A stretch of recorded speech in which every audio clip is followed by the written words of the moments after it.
Vacancy अगर बात किया जाए तो 32,438 में टोटल वैकेंसी थी। और फॉर्म अप्लाई की बात किया जाए तो आप लोग को भी पता होगा, इसमें सबसे ज्यादा फॉर्म इसी में भर जाते हैं, रेलवे ग्रुप डी में। 1,08,00,000 के करीब इसमें टोटल फॉर्म भरे गए हैं। टोटल मतलब प्रेजेंट कैंडिडेट की बात अगर करें तो 45 लाख के अप्रोक्स में टोटल वैकेंसी में से 45 लाख में बच्चे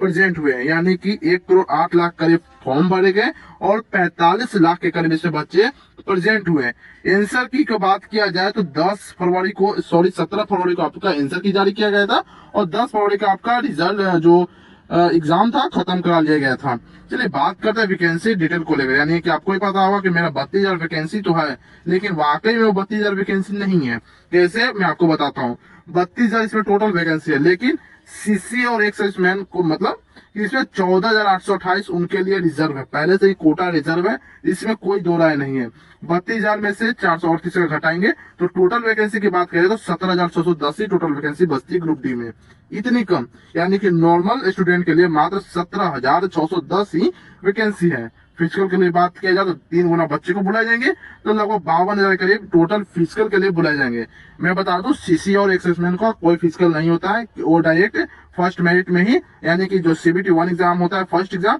उनसे ही उनका कटअप बनती है और उनसे ही उनका सिलेक्शन होता है। फिर उसके बाद जो जॉब लगने के बाद ट्रेनिंग भी नहीं ली जाती है उनसे, डायरेक्ट वो ड्यूटी करते हैं और बेसिक पे वगैरह इंसेंटिव सारा कुछ उठाते हैं। ठीक है, तो यहाँ तक आपका सारा डाउट क्लियर हो चुका होगा। फिर भी कोई डाउट है इससे जुड़ी तो आप कमेंट कर सकते हैं, वहां जवाब आपका विदिन सेकंड दिया जाएगा। लेकिन बहुत से ऐसे कैंडिडेट का आता है कि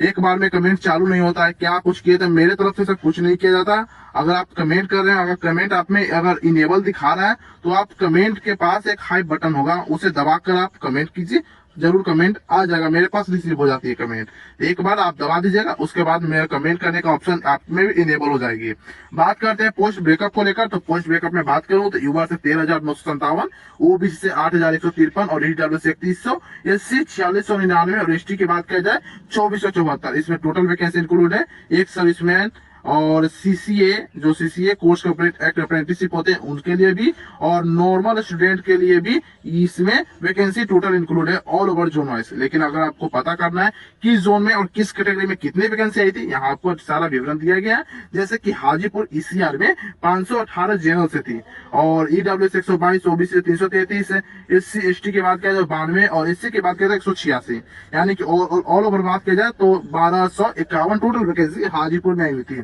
उसी प्रकार बात करेंगे मुंबई में भी, तो मुंबई में भी 4672, जयपुर में 1433, हुबली में 503, जबलपुर में 1614, भुवनेश्वर की बात किया जाए तो 964, बिलासपुर की बात किया जाए तो ACCR में आती है 1337, न्यू दिल्ली 4785, चेन्नई 2694, गोरखपुर की बात किया जाए तो 1370 और कोलकाता 1817, मुंबई की बात की जाए तो 3244, प्रयागराज 2020, कोलकाता जो कि साउथ ईस्ट रेलवे का है उनका बात किया जाए तो 14,1044 और सिकंदराबाद की बात की जाए तो 1,642, टोटल ओवरऑल 32,438 वैकेंसी आपकी निकल कर आती है। ठीक है,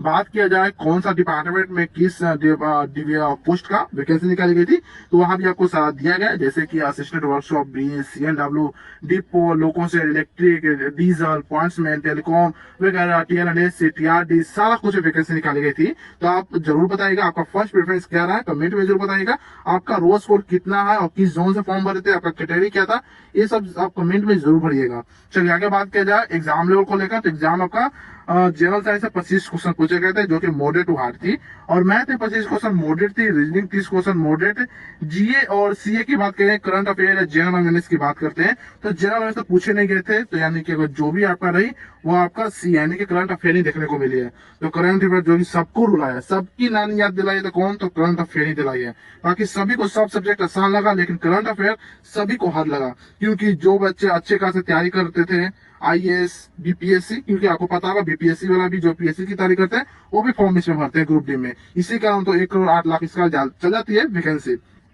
फॉर्म भरने का संख्या। चलिए, तो यहाँ तक मैं आपको बता दिया कि इस करंट अफेयर काफी हार्ड थी। इसमें बहुत से बच्चे के 15 अटेम्प्ट किए थे, तुक्का लगा रहे थे, मतलब किस्मत से तुमको तुक्का लगा रहे थे और उनका किस्मत साथ दिया नहीं, तो 15 में से उनका 3 सही हुआ, 5 सही हुआ, तो सभी का अलग अलग सही हुआ। तो जिनका 3-5 सही हुआ उनको काफी निगेटिव मार्किंग का सामना देखने को मिला और उनका मार्क्स धम से नीचे गिर गया। बाकी आप जरूर बताइएगा आपका रो स्कोर कितना बन रहा है, कमेंट में हमें जरूर बताइएगा दोस्तों। चलिए बात करते हैं नॉर्मलाइजेशन को लेकर, जो काफी इंपॉर्टेंट रोल निभाती है रेलवे में। अगर बात किया जाए नॉर्मलाइजेशन, तो काफी अच्छी खेला जाती है नॉर्मलाइजेशन के, क्योंकि मैं हर एक शिफ्ट बहुत 2 महीना लगभग ये परीक्षा चली, अलग अलग शिफ्टों में चली, अलग अलग जोन होती है, तो नॉर्मलाइजेशन होना एक आम बात हो जाती है। तो हार्ड शिफ्ट की बात किया जाए तो 10 से 15 नंबर इसमें नॉर्मलाइजेशन आपको देखने को मिलेगी, और मॉडरेट शिफ्ट की बात किया जाए तो 6 से 10 नंबर, और इजी शिफ्ट में नंबर कोई नंबर नहीं, इजी शिफ्ट में नंबर बढ़ते ही नहीं है, बल्कि उनको घटा दिए जाते हैं। चलिए दोस्तों, अगर आपका रोज स्कोर से 63 बन रहा है या 65, सपोज डेट बात कर रहे हैं तो 65 बन रहा है, 63 बन रहा है, तो उसके बाद आपको देखने को मिलेगी जब आपका स्कोर कार्ड रिलीज किया जाता है, जारी किया जाता है रेलवे की तरफ से, तो आपको देखने को मिलेगी जो मेरा 65 बन रहा था वो मेरा 60 कैसे हो गया, जिनका 63 बन रहा था उनका 68 कैसे हो गया। तो सभी के मार्क्स में जो इजी शिफ्ट में एग्जाम देते हैं उनका घटाव देखने को मिलता है। तो आगे हम बात करते हैं आप शिफ्ट वाइज डिफिकल्टी को लेकर, जैसे कि हार्ड शिफ्ट में कौन कौन से एग्जाम हुए, तो मैं आपको बता दूं। हार्ड शिफ्ट में जैसे कि 27 नंबर का फर्स्ट एंड थर्ड, 28 का सेकंड थर्ड, 1 दिसंबर की थर्ड, 2 के फर्स्ट थर्ड सेकंड, 3 दिसंबर की तो सेकंड, 4 की सेकंड, 5 का फर्स्ट, 8 का फर्स्ट एंड थर्ड, 10 का थर्ड, 11 का फर्स्ट, 23 का फर्स्ट, 22 का सेकंड, 21 का फर्स्ट सेकंड, 19 का फर्स्ट, 17 का फर्स्ट सेकंड, 16 का थर्ड, 15 का फर्स्ट, 16 का फर्स्ट एंड थर्ड जो कि हार्ड थे, और 13 दिसंबर के बाद सेकंड, और 12 का आपका सेकंड हुआ था। इसके अलावा भी कुछ और शिफ्ट थी जो कि आपका हार्ड शिफ्ट में पूछा गया था, जैसे कि 14 दिसंबर की फर्स्ट एंड सेकंड, 26 का फर्स्ट, 30 का फर्स्ट एंड सेकंड, 8 जनवरी का फर्स्ट एंड थर्ड, 9 जनवरी का फर्स्ट एंड थर्ड, 2 फरवरी का सेकंड, 3 फरवरी का फर्स्ट, 4 फरवरी का सेकंड, 5 फरवरी का सेकंड एंड थर्ड, और 6 फरवरी का आपका जो थर्ड शिफ्ट का जो एग्जाम हुआ था, ये आपका हार्ड लेवल का एग्जाम पूछा गया था। ठीक है दोस्तों, आपका हार्ड लेवल में कौन कौन सा शिफ्ट हुआ है मैं आपको बता दिया। चलिए अब बात करते हैं मॉडरेट शिफ्ट का कौन कौन सा एग्जाम हुआ है।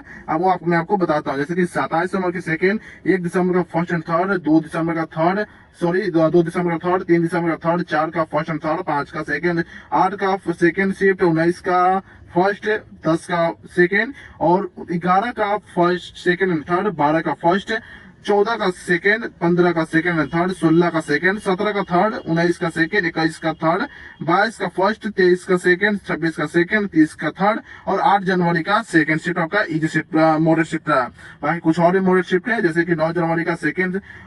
2 फरवरी का फर्स्ट, 3 फरवरी का सेकंड थर्ड, 4 फरवरी का फर्स्ट, 5 फरवरी का फर्स्ट, 6 फरवरी का फर्स्ट, और 10 फरवरी का फर्स्ट एंड सेकंड शिफ्ट जो आपकी रही है वह काफी आपको मॉडरेट देखने को मिली है। चलिए अब बात करते हैं इजी शिफ्ट का। इजी शिफ्ट में कौन कौन सी वैकेंसी रही है, सॉरी कौन कौन सी शिफ्ट रही है। इजी शिफ्ट में 28 दिसंबर का फर्स्ट, 3 दिसंबर का फर्स्ट, 5 दिसंबर का थर्ड, 9 दिसंबर का थर्ड, 10 का फर्स्ट, 13 का फर्स्ट, 16 का फर्स्ट,